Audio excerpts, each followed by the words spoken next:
आज का जो हमारा टॉपिक है वो है सरल रेखा है कक्षा 11वीं का स्ट्रेट लाइन। तो सरल रेखा को जानने से पहले कुछ चीज़ें और हम जानेंगे। तो इसमें जो सबसे पहला जो पॉइंट होगा वो हमारा बिंदु पथ है, जिसे हम अंग्रेजी में लोकस कहते हैं। तो बिंदु पथ क्या है, देखिए, तो बिंदुओं का समुच्चय जो किसी विशेष नियम या फिर कहें शर्त का अनुसरण करती है वो बिंदु पथ कहलाते हैं। बिंदुओं का कोई सा भी हम कलेक्शन ले लेंगे, बिंदुओं का समुच्चय ले लेंगे जो किसी नियम शर्त को क्या करता है, फॉलो करता है, उसके अनुसार चलती है वो जो बिंदुएं हैं उसको हम क्या कहते हैं, बिंदु पथ कहते हैं। और कैसे इन नियमों को पालन करती है, देखिए, यदि हम इस प्रकार बिंदु ले लें, बहुत सारे बिंदुओं का इस प्रकार हम कलेक्शन ले रहे हैं जिसको हम क्या कहेंगे, बिंदुओं का समुच्चय कहेंगे। ये देखिए, ये बिंदुएं हैं, हमने बहुत सारे बिंदुएं ले लिए। अब ये बिंदुएं क्या कर रही हैं, देखिए, ये सीधी चल रही हैं, ये बिंदुएं सीधी चल रही हैं। और इन बिंदुओं को यदि हम इस प्रकार मिला दें तो ये इस प्रकार हमको एक सरल रेखा प्राप्त होता है। तो ये जो हमारा सरल रेखा का डेफिनेशन यहीं से हमको मिल जाएगा। तो सरल रेखा का डेफिनेशन क्या है, सरल रेखा बिंदुओं का एक समुच्चय है, या फिर कहें सरल रेखा एक ऐसा बिंदु पथ है जो सीधी चलती है। इसको हम क्या कहते हैं, सरल रेखा कहते हैं। इसी क्रम में देखिए, इस प्रकार हम एक बिंदुओं का और कलेक्शन हम ले रहे हैं ऐसा। और ये बिंदुओं में क्या खास गुण है, या फिर कहें ये कौन से नियम का पालन करती हैं, ये नियम का पालन करती हैं कि किसी निश्चित बिंदु से इनकी दूरियां हमेशा समान होंगी। इस प्रकार जितने भी बिंदुएं हम ले रहे हैं इन सभी बिंदुओं की दूरियां समान होगी इस निश्चित बिंदु से। तो ये कौन से नियम का पालन कर रही हैं, किसी निश्चित बिंदु से इनकी दूरियां समान है और इसको इस प्रकार हम ऐसा मिला दें, देखिए, तो ये हमको वृत्त प्राप्त होगा, ये ऐसा। और ये समान दूरियां जिसको हम त्रिज्या से रिप्रेजेंट करते हैं, और ये जो मिलेगा हमको डायग्राम मिलेगा, ये क्या मिलेगा, वृत्त मिलेगा। तो ये जो बिंदुओं के समूह को यदि हम मिला दें तो एक प्रकार की आकृति मिलती है, और अलग अलग नियम या अलग अलग शर्त का जब वो अनुसरण करती है तो उनका नाम अलग अलग कहलाता है। जैसे ये सीधी चल रही हैं तो ये सरल रेखा है, किसी निश्चित बिंदु से समान दूरी पर है तो ये वृत्त है। इस प्रकार और बहुत सारे आकृतियाँ आपको मिल जाएगा, वक्र मिल जाएगा, जिसको हम क्या कहेंगे, बिंदु पथ कहेंगे। ये जो हम बिंदु पथ की जो बात कर रहे हैं इसका एक विशेष समीकरण हमको प्राप्त होता है, जिसका टॉपिक हम नाम देंगे बिंदु पथ का समीकरण। कोई भी चर बिंदु हम ले लिए, चर बिंदु ले लिए, जैसे हमने P ले लिया। ये जो सरल रेखा जो है हमारा, इसमें कोई सा भी एक बिंदु को हमने कंसीडर कर लिया, बिंदु P, जिसका निर्देशांक हो जाएगा XY। यदि हम समतल में इसको ड्रा कर रहे हैं, इस प्रकार समतल में यदि हम इसको ड्रा कर रहे हैं तो इसके जो निर्देशांक होंगे XY। तो ये जो बिंदु पथ का जो समीकरण होता है वो X और Y में संबंध होता है। बिंदु पथ का जो समीकरण होता है X और Y में एक बीजगणितीय संबंध होता है, जो उस बिंदु पथ में उपस्थित प्रत्येक बिंदु उस संबंध को क्या करता है, संतुष्ट करता है। तो देखिए, बिंदु पथ के समीकरण को ज्ञात हम कैसे करें, इसके कुछ नियम हैं जिसको हम कार्यविधि कहेंगे। इस प्रकार बिंदु पथ के समीकरण को ज्ञात करने का कार्यविधि। तो इसमें जो पहला स्टेप है, पहला स्टेप हम क्या लेंगे, देखिए, सबसे पहले हम मान लेंगे कि माना उस बिंदु पथ में एक चर बिंदु P ले लेंगे जिसका निर्देशांक होगा H और K। माना कोई चर बिंदु H और K है। अब इसी क्रम में दूसरा स्टेप क्या करेंगे, H और K में कोई विशेष हम संबंध ज्ञात करेंगे। H और K में हम कोई संबंध ज्ञात करेंगे, और ये संबंध कैसे प्राप्त होगा, जो भी दिया गया शर्त, प्रश्न में हमको जो भी शर्त दिया रहेगा उसके अकॉर्डिंग H और K के मध्य में हम संबंध ज्ञात कर लेंगे। उसके बाद तीसरा स्टेप जो इसमें होगा, जैसे ही हमको संबंध प्राप्त होता है H और K के स्थान पर, ध्यान दें, हम क्या क्या ले लेंगे, क्रमशः X और Y मान रख देंगे। H की जगह हम X रख देंगे और K की जगह Y रख देंगे। तो जो भी हमको संबंध प्राप्त होगा उसकी जगह में इस प्रकार H की जगह X और K की जगह Y जैसे ही हम रिप्लेस करेंगे हमको उस बिंदु पथ का समीकरण प्राप्त हो जाएगा। तो इस प्रकार पुनः एक चर बिंदु मान लेंगे जिसका निर्देशांक PH के होगा। H और K के मध्य में हम संबंध ज्ञात करेंगे। जैसे ही संबंध मिलेगा H की जगह X और K की जगह Y रख देंगे तो हमको दिया गया बिंदु पथ का समीकरण हमको प्राप्त हो जाएगा। चलिए बिंदु पथ से रिलेटेड एक प्रश्न पे हम डिस्कस करते हैं। प्रश्न है, एक बिंदु इस प्रकार गति करता है कि मूल बिंदु से उसकी दूरी सदैव 4 इकाई के बराबर होती है, तो इसके बिंदु पथ का समीकरण ज्ञात कीजिए। एक बिंदु है, जैसे इसका हम ग्राफ के रूप में इसको हम डायग्राम इस प्रकार बनाना चाहें, जैसे हमारा एक वाई एक्सिस और ये एक्स एक्सिस हो गया इस प्रकार। तो मूल बिंदु से 4 इकाई दूरी पर एक बिंदु P है, जिसका निर्देशांक हम क्या लेके चलेंगे, h के लेके चलेंगे। तो ये जहाँ पर भी जिस प्रकार भी गति करेगा, हर जगह इसकी दूरी मूल बिंदु से हमेशा 4 इकाई ही होगी, हमेशा ऐसा। तो हम जान रहे हैं कि किसी निश्चित बिंदु से यदि समान दूरी पर कोई बिंदु पथ हमको प्राप्त होता है इस प्रकार, तो हमारा वृत्त कहलाता है। तो ये जो समीकरण है, हमको वृत्त का समीकरण मिलेगा, ध्यान देंगे। तो जब हम हल करेंगे तो क्या लिखेंगे कि माना बिंदु पथ में एक चर बिंदु P जिसका निर्देशांक h और k है, तब प्रश्नानुसार ध्यान दें, प्रश्न क्या कहता है, मूल बिंदु से, इस मूल बिंदु का निर्देशांक हम O लेके चलते हैं, तो मूल बिंदु से उसकी दूरी सदैव 4 होती है। मतलब इसको हम लिखना चाहें तो ये हो जाएगा OP बराबर 4। OP मतलब दो बिंदुओं के बीच की दूरी, और दो बिंदुओं के बीच की दूरी का फार्मूला हम जान रहे हैं इस प्रकार, ये होता है x2 - x1 का whole square plus y2 - y1 का whole square, this is equal to 4। अब इसमें यदि हम मान रख देंगे, ध्यान दें, जब हम मान रख देंगे तो ये मान क्या हो जाएगा हमारा, x2 के जगह में ये है आपका h और y2 के जगह में k, तो हो जाएगा हमारा h - 0 का होल स्क्वायर प्लस, क्योंकि मूल बिंदु का निर्देशांक 0 0 होता है, तो x1 y1 हमारे पास है 0 0 और k - 0 का whole square, this is equal to 4। हमारा जो मान मिला हुआ है वो मान है h का स्क्वायर प्लस k का square, this is equal to 4। वर्गमूल हटाने के लिए हमने दोनों पक्षों का वर्ग कर दिया, दोनों पक्षों का वर्ग करने पर, वर्ग करेंगे तो देखिए वर्गमूल कैंसिल लेफ्ट साइड का, तो ये हो जाएगा h स्क्वायर प्लस k का स्क्वायर और दिस इज इक्वल टू 4 का वर्ग करेंगे तो ये हो जाएगा 4 चौक 16। ये हमको एक विशेष संबंध मिल गया h और k के मध्य में। अब h और k को और हम छोटे रूप में नहीं बदल सकते, तो डायरेक्ट अब क्या करेंगे, h की जगह x तथा k की जगह y रखने पर, क्योंकि चर राशियों को हम x y के फॉर्म में लिखते हैं, तो ये हो जाएगा x square plus Y square, this is equal to 16। तो इस प्रकार हमको उस बिंदु पथ का समीकरण मिल जाएगा जो मूल बिंदु से हमेशा 4 इकाई दूरी पर स्थित होता है। तो वो क्या मिलेगा हमको, एक वृत्त प्राप्त होगा। अगला जो हमारा टॉपिक है, किसी भी सरल रेखा की प्रवणता या फिर कहें ढाल, उसी को हम कहते हैं ग्रेडियंट कहते हैं। अब सरल रेखा की ढाल या प्रवणता क्या है, देखिए, तो मान लिया जाए हमारे पास एक सरल रेखा है इस प्रकार L। अब ये सरल रेखा जो है x अक्ष के धनात्मक दिशा में इसका जो झुकाव है वो है थीटा। ध्यान देंगे, कोण हमेशा x अक्ष के धनात्मक दिशा मतलब घड़ी की उल्टी दिशा, घड़ी की उल्टी दिशा को हम x अक्ष का धनात्मक दिशा कहते हैं। इस दिशा में हमेशा कोण बना होना चाहिए। तो ये जो थीटा है, इस थीटा, ये जो यहाँ पे झुकाव बना थीटा, इस थीटा को यदि हम टेन के साथ लें, ध्यान दें, स्पर्शज्या टेन थीटा, और इसको हम m से रिप्रेजेंट करते हैं, और इसी टेन थीटा को इस सरल रेखा की हम प्रवणता कहते हैं।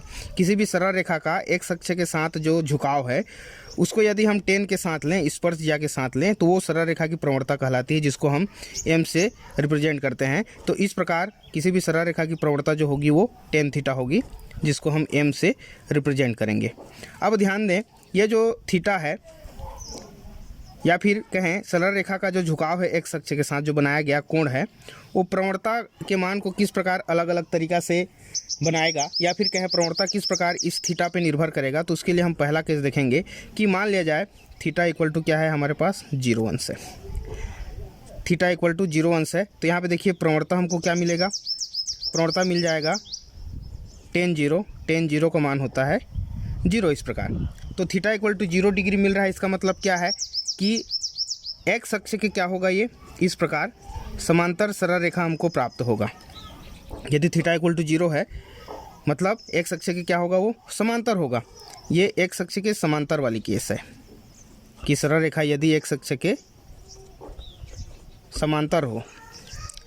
दूसरा केस कि यदि थीटा का मान 0 से बड़ा और 90 से छोटा हो, तो इस केस में m इक्वल टू जो टेन थीटा है वो हमेशा ग्रेटर देन 0 मिलेगा। ध्यान देंगे, त्रिकोणमिति में आपने पढ़ा होगा कि जब उसको हम चतुर्थांश में डिवाइड करते हैं, 4 बराबर भागों में डिवाइड करते हैं, तो ये आपका ऑल पॉजिटिव होता है पहला चतुर्थांश। दूसरा चतुर्थांश केवल साइन और कोसेक पॉजिटिव।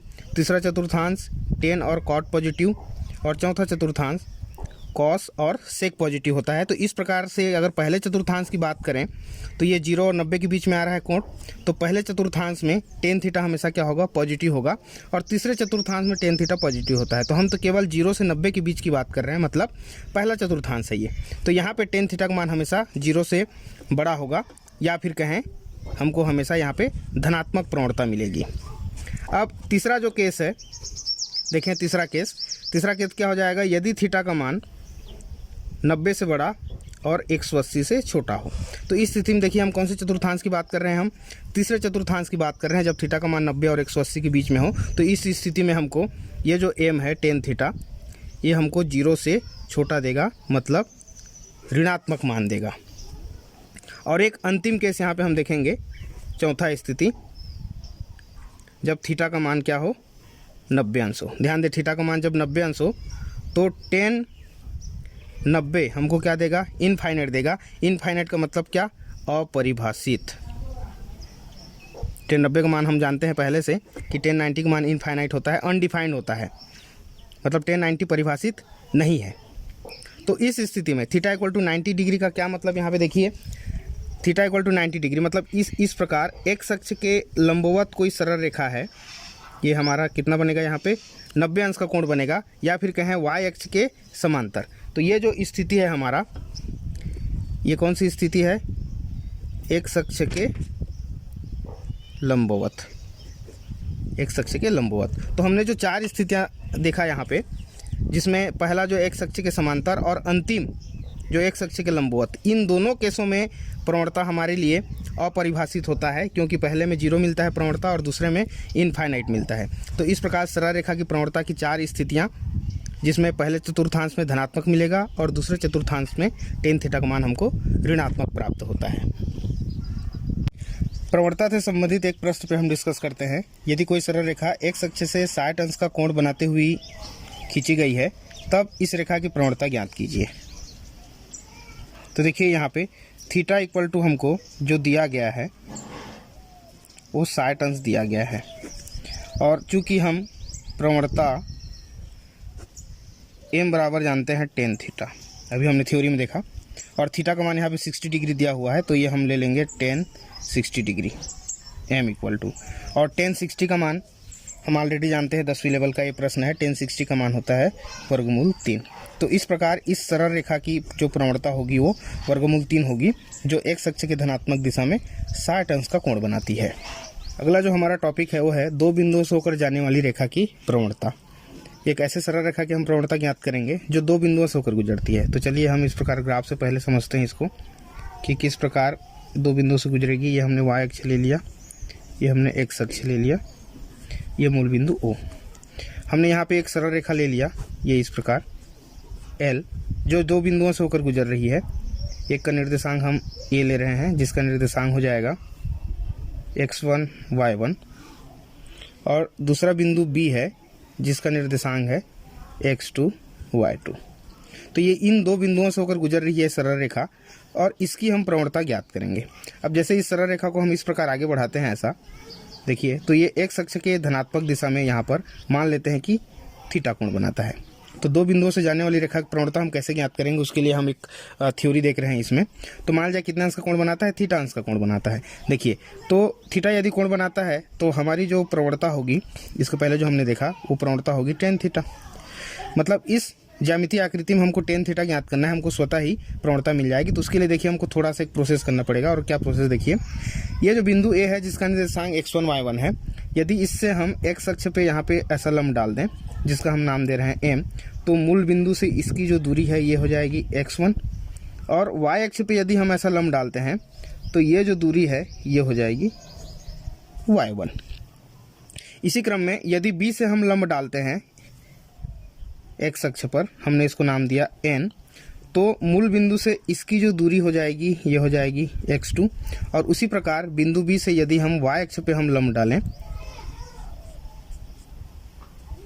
इसको हम P और Q नाम दे देते हैं इस प्रकार, तो ये जो दूरी होगा ये मूल बिंदु से y अक्ष की दूरी, जिसको हम नाम देंगे y2 इस निर्देशांक के अनुसार, क्योंकि x1 y1 मतलब ये मूल बिंदु से x अक्ष की दूरी, y1 मतलब मूल बिंदु से y अक्ष की दूरी, x2 मतलब पुनः x की लंबाई को बताएगा, और y2 मतलब y अक्ष की लंबाई को बताएगा इस प्रकार।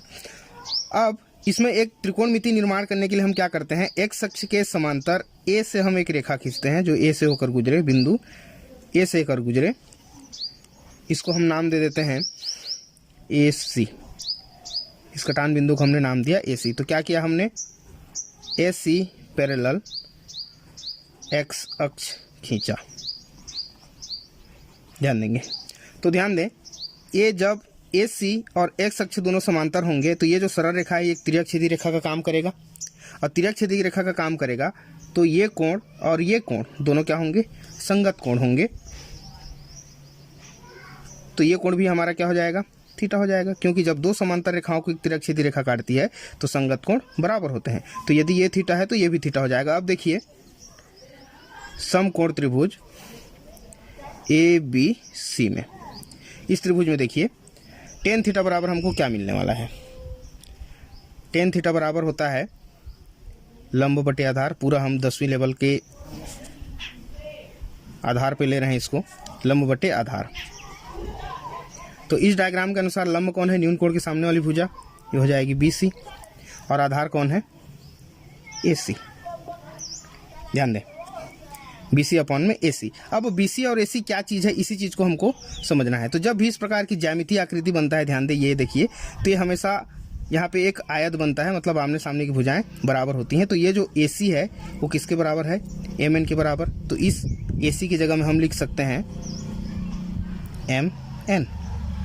ध्यान दें, AC की जगह हम MN लिख सकते हैं। अब देखिए BC को हम पूरी तरह से यहाँ पे निकालते हैं कि BC क्या है। BC क्या है, देखिए यदि इस इतनी लंबाई BC को अगर हमको निकालना है तो हम क्या करेंगे, इस पूरे BN में हम यदि इस नीचे वाला पार्ट CN को माइनस कर दें तो हमको आसानी से BC मिल जाएगा। तो इसको हम क्या लिख सकते हैं, ये हो जाएगा BN माइनस CN।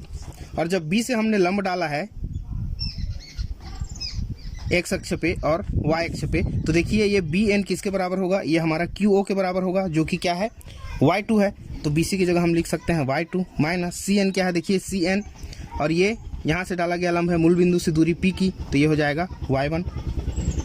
तो BC बराबर हमको मिल गया y2 माइनस y1। इसी क्रम में यदि हम MN निकालें, बटे का मान MN, तो ये क्या कहलाएगा, MN क्या है, देखिए इस पूरे लंबाई में मूल बिंदु से पूरे लंबाई में इतना लंबाई यदि हम माइनस कर देते हैं तो हमको ये MN प्राप्त हो जाएगा। तो अब यहाँ पे देखिए MN का मान यदि हम निकालना चाहते हैं, बटे में जो MN है, तो MN बराबर क्या हो जाएगा, देखिए यदि इस पूरे लंबाई मूल बिंदु से N की जो दूरी है ON, इस ON में यदि ये इतना छोटा वाला हिस्सा जो कि हमारा x1 है, OM है, उसको यदि हम माइनस कर दें तो हमको ये बीच वाला MN मिल जाएगा। तो इसी प्रकार इसको लिखेंगे हम ON माइनस OM, और ये हमको दे देगा x2 माइनस x1। तो ये हमको निर्देशांक के फॉर्म में मिल गया। और हमने इसको निर्देशांक के फॉर्म में क्यों निकाला, क्योंकि ऑलरेडी पर हमारा टॉपिक कहता है कि दो बिंदुओं से होकर जाने वाली रेखा की प्रवणता, हमको केवल दो बिंदुएं पता है जिसका निर्देशांक x1 y1 और x2 y2 है। तो इसी फॉर्म में प्रवणता भी हमको मिलना चाहिए। तो ये जो प्रवणता हमारा जो हो जाएगा tan थीटा, यहाँ से BC का मान हम रख देंगे y2 माइनस y1, बटे में MN का मान रख देंगे हम x2 माइनस x1। तो इस प्रकार उस सरल रेखा की प्रवणता हमको मिल जाएगी जो दो बिंदुओं से होकर गुजरती है, या फिर दिए गए दो बिंदुओं से होकर गुजरने वाली रेखा की प्रवणता के लिए व्यंजक हो जाएगा y2 माइनस y1 अपॉन में x2 माइनस x1। चलिए इसी से संबंधित एक प्रश्न हल करते हैं। एक रेखा की प्रवणता ज्ञात कीजिए जो बिंदुएं 3-2 तथा 1-4 से होकर गुजरती है। ये एक NCERT का क्वेश्चन है ये। तो चलिए इसकी प्रवणता क्या होगी, तो ध्यान देंगे, सबसे पहले हम तुलना कर लेंगे तो यहाँ पे जो भी दिया हुआ है, क्या क्या दिया हुआ है देखिए, हम x1 y1 ले लिए पहले बिंदु को जो कि 3 - 2 है। उसी क्रम में हम ले लिए x2 y2 और ये हमको दिया है -1 4 दिया हुआ है। अब चूंकि दो बिंदुओं से होकर गुजरने वाली रेखा की जो प्रवणता का जो फार्मूला हम देखे अभी m = ये होता है y2 - y1 अपॉन में x2 - x1। अब देखिए y2 कितना दे दिया, ये y2 यहाँ पे तुलना करें यदि तो यह है 4, फार्मूला में है माइनस y1 दिया हुआ है हमको -2, तो ये ब्रैकेट में हम रख दिए इसको -2 अपॉन x2 - x1। x2 देखिए कितना दिया हुआ है, ये तुलना करें तो ये दिया हुआ है -1, फार्मूले में फिर से माइनस, और x1 का मान दिया हुआ है हमको 3, x1 का मान दिया हुआ है हमको 3। तो इस प्रकार 4 ये माइनस और माइनस मल्टीप्लाई होके +2 हो जाएगा और ये दोनों जुड़ के हो जाएगा -4। तो इस प्रकार हमको क्या मिलने वाला है देखिए, m बराबर 4 + 2 हो जाएगा 6 अपॉन -4।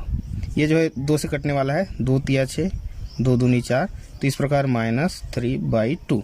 तो ये जो प्रश्न का जो प्रवणता होगा, सरल रेखा की प्रवणता जो इन दो बिंदुओं से होकर गुजरती है, वो हो जाएगी -3/2। तो इस प्रकार किसी भी दिए गए दो बिंदुओं से होकर गुजरने वाली रेखा की प्रवणता के लिए हम इस फार्मूला को उपयोग करके हम प्रवणता आसानी से ज्ञात कर सकते हैं। अगला जो हमारा टॉपिक है, दो रेखाओं के बीच का कोण।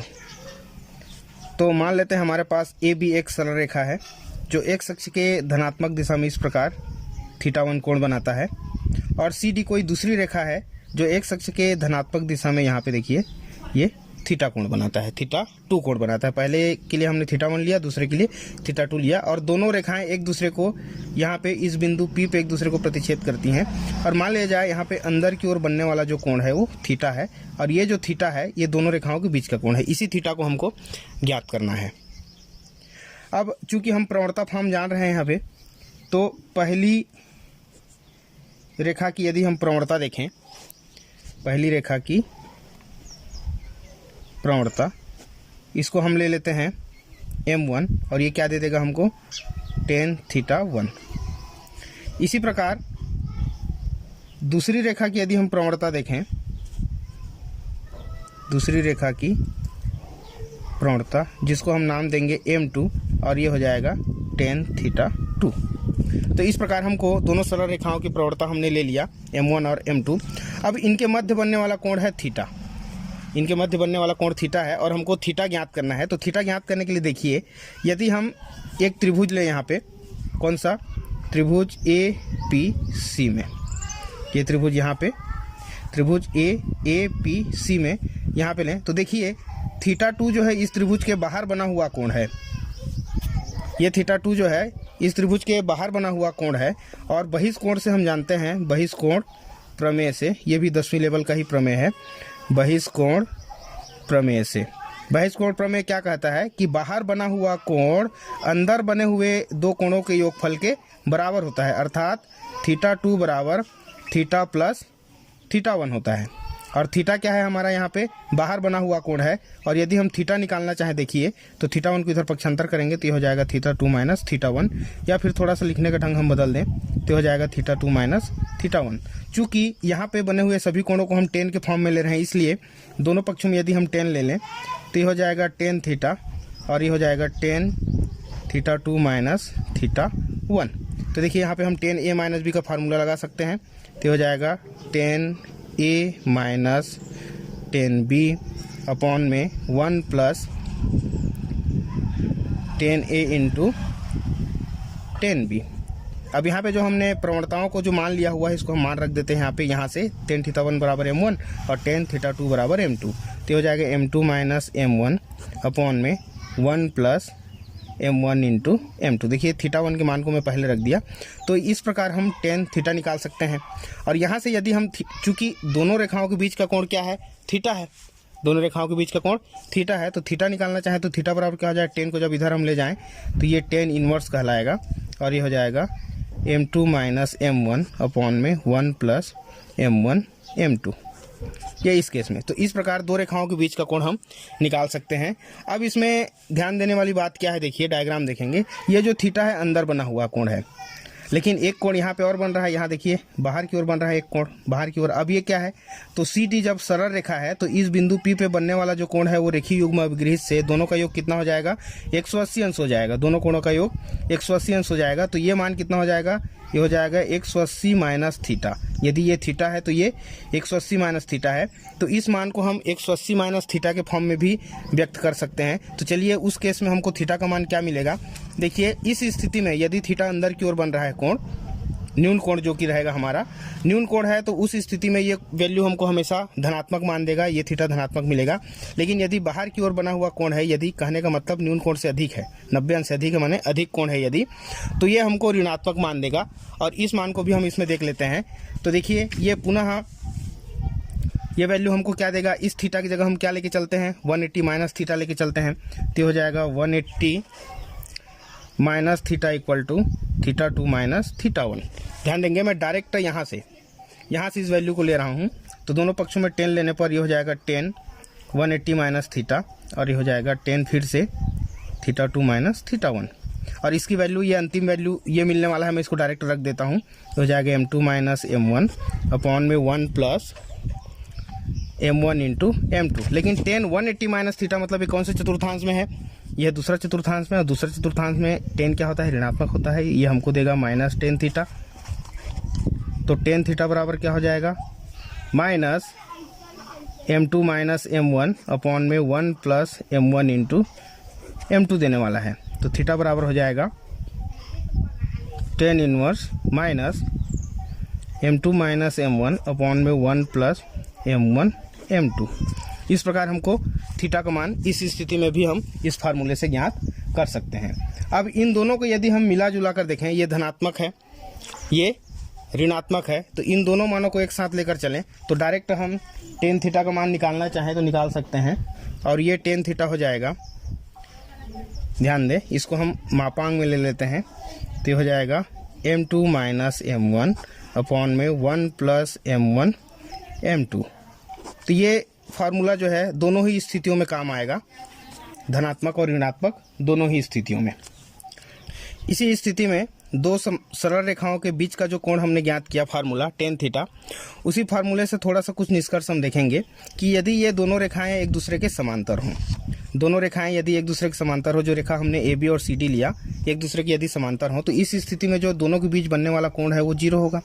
क्योंकि जब दो रेखाएं समांतर है तो उनके मध्य 0 अंश का कोण बनता है, ये हम पहले से ही जान रहे हैं। तो जब थीटा बराबर 0 हो जाएगा, देखिए तो वो जो फार्मूला हमने निकाला उस फार्मूले से ये हमको क्या मिलने वाला है, देखिए तो ये हो जाएगा tan थीटा बराबर हम जान रहे हैं m2 माइनस m1 अपॉन में 1 प्लस m1 m2। तो अब थीटा की जगह हम क्या ले लेंगे, यहाँ पे 0 डिग्री ले लेंगे। और tan 0 का मान हम पहले से जान रहे हैं कितना होता है, 0 होता है। तो ये मिल गया m2 माइनस m1 अपॉन में 1 प्लस m1 m2। अब 0 को इस प्रकार, तो 1 प्लस m1 m2 को जब इधर हम त्रियक गुणा करेंगे तो 0 के साथ मल्टीप्लाई होगा ये पूरा हर, तो क्या हो जाएगा, ये 0 हो जाएगा, लेफ्ट साइड हो जाएगा 0, और राइट साइड में बचेगा जो हमारा अंश है वो बचेगा m2 माइनस m1। m1 को इधर पक्षांतर कर दिए तो ये हो जाएगा m1 बराबर m2। अर्थात यदि दो रेखाएं एक दूसरे के समांतर हैं तो उनकी जो प्रवणताएं हैं वो बराबर होती हैं। यहाँ से क्या निष्कर्ष मिला हमको, प्रवणताएं समान होती हैं। कौन सी स्थिति में, यदि ये दोनों सरल रेखाएं क्या हो, समांतर हो, उस स्थिति में प्रवणताएं समान होती हैं। इसका दूसरा स्थिति जो है कि यदि दोनों रेखाएं एक दूसरे के लंबवत हों, मतलब थीटा कितना होना चाहिए यहाँ पे 90 डिग्री होगा, जाहिर सी बात है यदि दोनों रेखाएं एक दूसरे के लंबवत होंगे ए बी और सी डी के। तो देखिए ये जो हमारा फार्मूला है tan theta equal to m2 minus m1 upon में 1 प्लस m1 m2। तो थीटा की जगह हम कितना रखना है, हमको 90 डिग्री रखना है। मैं एक स्टेप कम कर रहा हूँ यहाँ पे, tan 90 डिग्री। tan 90 को हम क्या लिख सकते हैं, इसको लिख सकते हैं हम sin 90 अपॉन में cos 90। और sin 90 का मान होता है 1 और cos 90 का मान होता है 0। ध्यान दें, आप पहले से जान रहे हैं tan थीटा बराबर होता है sin थीटा बटे cos थीटा। तो tan 90 को हम sin 90 बटे cos 90 के फॉर्म में बदल सकते हैं, लिख सकते हैं। तो ये हो जाएगा right side m2 minus m1 upon में 1 प्लस m1 m2। अब ये जो 1/0 मिला है इसको हम जैसे तिर्यक गुणा करेंगे तो अंश में गुणा होगा ये, तो 1 + m1 m2 1 के साथ गुणा होगा, इसका वैल्यू नहीं बदलेगा, इक्वल टू 0 का मल्टीप्लाई इधर अंश में हो जाएगा m2 - a1, तो ये पूरा टर्म यहाँ पे 0 हो जाएगा। इस प्रकार 1 को जब पक्षांतर करेंगे तो m1 m2 बराबर कितना मिलने वाला है, -1। ये जो +1 है पक्षांतर होकर -1। तो इस प्रकार जब दो रेखाएं एक दूसरे के लंबवत हों तो उनकी प्रवणताओं का जो गुणनफल होता है वो -1 होता है। तो ये जो 2 पॉइंट हमने देखा कि दोनों रेखाएं समांतर हो तो उनकी प्रवणताएं बराबर होती हैं, और यदि दोनों रेखाएं लंबवत हों तो उनकी प्रवणताओं का गुणनफल -1 होता है। ये दोनों चीज़ें आगे एक्सरसाइज में यदि हम कोई क्वेश्चन हल करेंगे तो बहुत ज़्यादा उपयोगी है।